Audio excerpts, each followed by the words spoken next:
This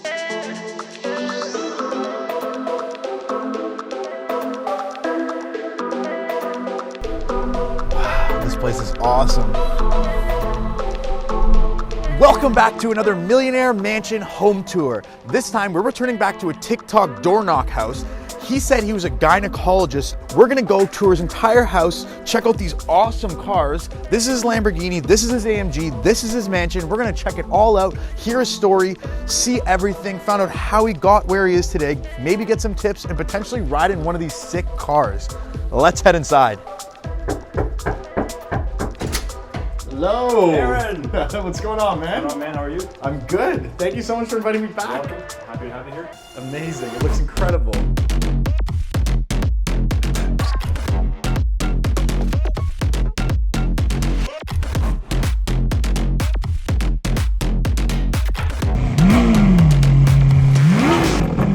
Alan, I want to say thank you so much for inviting me back. My pleasure.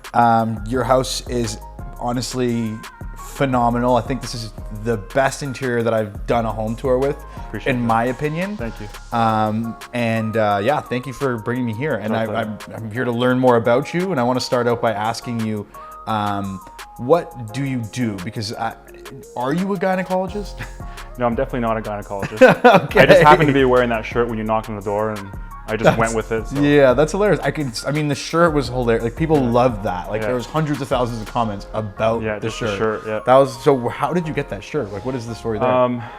It was a long time ago when I owned a tire shop, and I found it somewhere on, I think on eBay, and then I actually put tires on it first. So it was Michael Jordan of tires, because I was actually very good at what I did. But that's how it all started. And over the years, the tires faded. I'm like, you know what? It's from Italy. So I forgot the designer's name, but there's 6 women and 2 men here. Wait, they're actually all different. Yeah, so that one's a man, Yeah. and that one's a female. You can actually see. Yeah, I could tell. difference, Yeah. Not that I'm too familiar with men's butts, but I can see it. Well, that's the one you were staring at first. Yeah, I was for a good minute there. My wife and I started we had a really high-end tire business that was actually very busy and successful, and we ended up selling it after 12 years. And over the 12 years, we amassed a little bit of a real estate collection, just buying and flipping properties and fixing them up, renting them out. We had that to fall back on. And Got you. How do you get into selling luxury tires? Like, where did you start? I worked for like a Volkswagen mechanic for a bit when I was like 19 or 20 years old, and then his brother owned a really big tire shop, and he took me from him, and I worked for him for 2 years. I learned a lot. I was headhunted eventually for some wholesaler, and I was driving around Ontario, visiting all the tire shops and wheel shops, and I saw firsthand what this country and this province had to offer as far as tire service and wheel service, and I wasn't that impressed. I'm like, this could be done so much better. And eventually I started to sell stuff on the side, like just starting doing things on my own. So selling tires on the side. Tires and wheels. Wheels. Yeah. Wheels being like the tire and the rim? Yeah, the metal part, yeah. Okay. Yeah, But not rims. Yeah, rims. Rims, wheels. Okay. Yeah. And I would sell wheels and tires together to people on eBay and Kijiji, and back then Kijiji, I was the only one selling tires on Kijiji back then. Wow. Right? So I think I got my tires on Kijiji. there you go. I'm I'm a trendsetter. Yeah.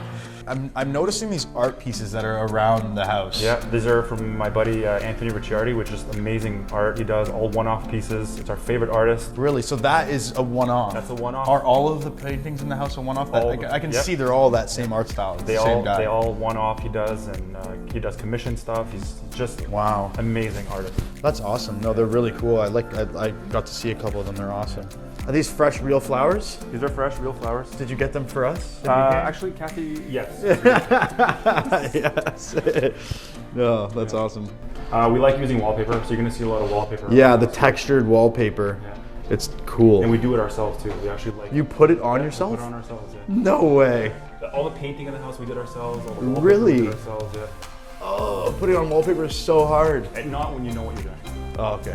Just like anything. Thanks. I had no idea what I'm doing. I want to know more about you. So, where are you from? What's your background? And who are you at your core? Well, I was born here Okay. in 1979. That should tell you how old I am. But my parents are Iranian.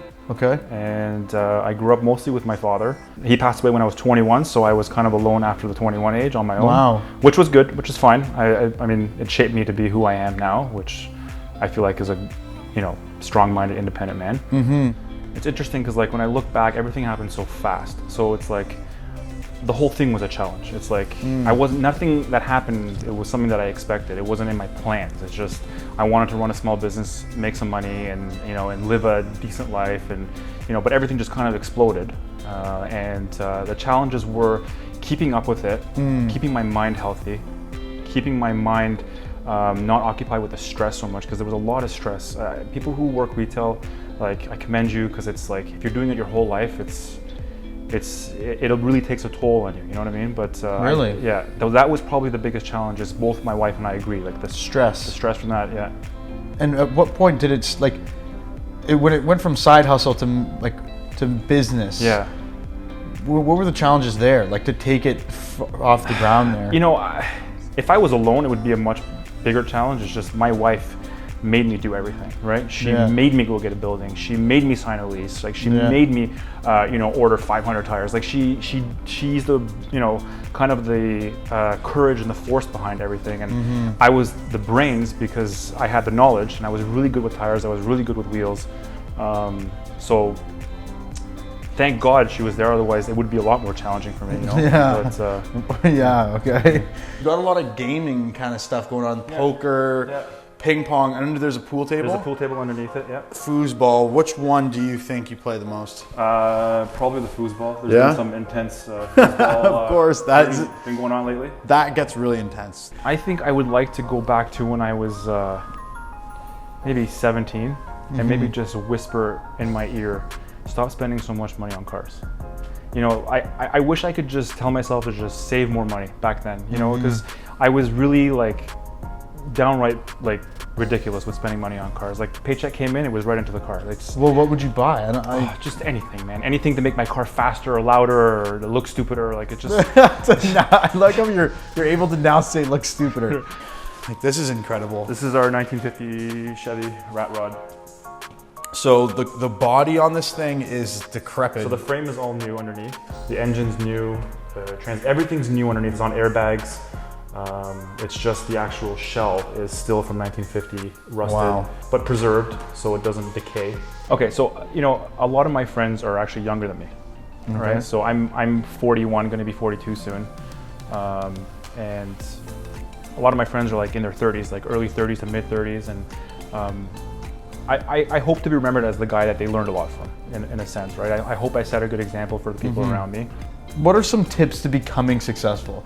And this question I usually say, your version of success, happiness, wealth, whatever, whatever you consider to be your success. Interestingly enough, wealth, won't really bring you happiness in that sense, because wealth happens on its own without you really noticing. It happens in the background. You becoming rich could be many different things. It could be money, and it could be happiness, and it could be the people around you, right? So wealth developed for us on its own, culmination of very good decisions by us. But I am rich with good friends. I'm rich with happiness. I'm rich with the ability to do all the things that I love to do on a daily basis, which is be around cars, be around my friends, go biking as much as I want, have a gym to work out in at my own leisure. Those are the things that I feel make me rich. Got you. But what are some tips? Oh, tips. Okay. Yeah, no, I'll be able to use that, a lot of it. So, if I had to give a tip, going on the things that I just said, I think people need to learn to just stop sweating the small stuff. There's going to be stress, there's going to be pain, growing pains. You have no idea what version of yourself lays ahead. All you can do is just be yourself, be honest, be good to people. I'm a firm believer in karma. I've modeled my business around that. I've modeled my way of life around that. I make sure I treat people properly. Even animals I treat well. You know what I mean? Everything around me I treat properly, so it all comes back properly on me, right? So I feel like that's my version of happiness. And I think when people can be happy being who they are and doing the things that they do every day, that's when they're going to be ultimately the happiest. Wow, I like that because it's just very different from anything I've heard from anybody, and it makes a lot of sense. This tub is phenomenal, but I always ask, how many times or like how often do you use this? You'd be surprised. I'm in that after a really long bike ride, I'll do an Epsom salt bath. Oh, really? For like 30, 40 minutes, and I'll watch my iPad on my I don't stand. think I've ever had an what is it? Epsom salt. Yeah, what is Because that? you don't work out. Damn, got me. Money didn't come easy to us. It was like, we came from poverty, right? Yeah. This is all us. So it's like the risks had to be calculated. They had to be weighed heavily. A lot of sleepless nights on every decision, and I'm happy to say that everything was pretty much, where it needed to be. Like I'm thankful that we didn't take any L's, right? So That's good. Trying to be graceful. Yeah, all good.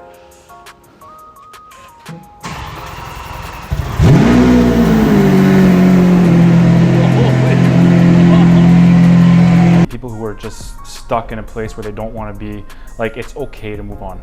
It's okay to get yourself out of a job you hate. It's more than okay to get yourself out of a relationship you hate. Like, you gotta be surrounded by people you're learning from every day, that you enjoy being around every day, that don't suck the soul out of you. Because we have one life to live, we have one soul. And if someone's constantly pecking at that soul, you got nothing left for yourself, and you can't make the right decisions going forward for yourself. Wow, that's deep, but I can definitely see that. And just personally, I can feel it every single time I do a video like this. Yeah, that's cool. Like you have the people I interview, like much like yourself, like successful people that are like just spewing information on me. And like then editing the video, I'm just watching it. I'm like studying. I'm like watching it over and over and over.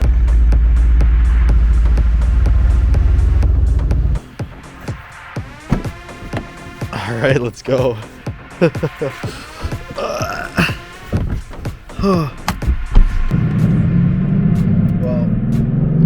I'm looking forward to. Oh my god, dude! Holy fuck! Oh my god! See what I think holds. That is insane. That does not get old, does it? Huh? Does that get old for you? No, never. No, I don't think so. Right? No. Holy smokes! You combine the feeling with that noise. Yeah. I'll do this all day. Yeah. How fast are you just going? I have no idea. 55 kilometers an hour. I appreciate the opportunity to see your house. Like I said, it's probably one of my favorites. Thank you. And your story is awesome. And I love hearing people that came from, like, you lived in the same building with your girlfriend. And you didn't have any money, and like look where you are now. And you took some risks, they're calculated, but you did it right, and here you are, and now you can tell the story. So agreed. I appreciate the time to learn that. And, my pleasure. And I hope the feedback from everybody is as great as For sure. as much as I liked it. Cool. Awesome. Thank you. Thank you. Show me what your favorite piece of clothing is. Your go-to. You're probably not going to find it here because I have more clothes downstairs, and that's where I get dressed. Oh, you get dressed In downstairs? the kitchen. You have clothing in the kitchen? Okay, we gotta look at that. What the hell? So you walk naked down to the kitchen? No, I'm in my underwear. Oh, okay. So the underwear is here, but the clothes are downstairs? Right, yeah. Why? And also I have underwear in the basement because after the gym I just showered. Oh, okay, and makes got back in sense. there, So he's got underwear in different places. Yes, I have underwear When everywhere. your house is this big, I guess you just have to have, just you. in case any emergencies happen. Thanks for saying that. I've never been in an AMG Mercedes like this before, and I got to ride in one today. Honestly, couldn't be thankful enough. Plus, Alan's story in itself was so amazing. It shows that you can be whatever you'd like. He came from nothing, built up a company, sold it, and retired at 40. That's unbelievable. If you like these videos, make sure you give it a thumbs up and subscribe, because I tell stories and make videos like this every single week on this channel. If you don't know who I am, my name's Aaron Van Kampen. I go up to mansions, knock on their doors, and ask them the question we all want to know. What do you do for a living?